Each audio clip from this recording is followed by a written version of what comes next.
مارکیټ کې څه داسې سینیریو داسې فنډامنټل یا داسې نیوز راشي چې د هغې د وجې نه مارکیټ موف نه کوي او ورځ په ورځ ښکته راځي.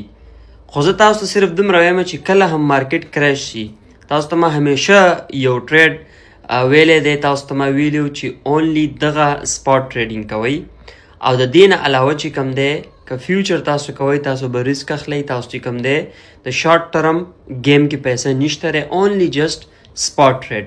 او هغې کې چې کله هم بیټ کوین راوغورځېږي، بیټ کوین زموږ سره زکینګ دی، اپرچونیټیز وي څومره چې کله خلک بیټ کوین سیل کوي نو ته صرف دا فالو کړه چې یاره زما یو دا ټارګټ ته دې ځای کې به زه بای کوم. ما په خپله 70-75 کې بای کړی دی، اوس 77 ته راغلی دی، یعنی وی آر ان لاس.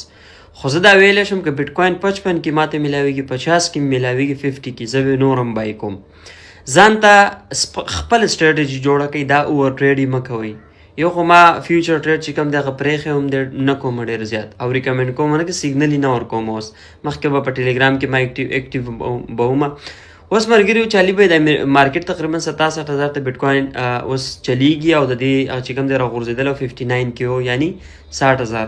اوس مخکې ګیم څه دی نو ګورئ څه داسې نیوز دي د ایپسټین فایل چې کوم دی په امریکا کې چې کوم تاسو دغې د وجې نه مارکیټ ډېر زیات راغورځېږي. بل مارکیټ کې ډېر زیات داسې نیګیټیو نیوز دي د وارز ریلیټډ، د ټرمپ چې کومه دغه چې کومه قصه چلیږي دغه کنټروورسي ده که نه، نو داسې فیکټر په مارکیټ کې کله چلیږي نو مارکیټ موو نه کوي.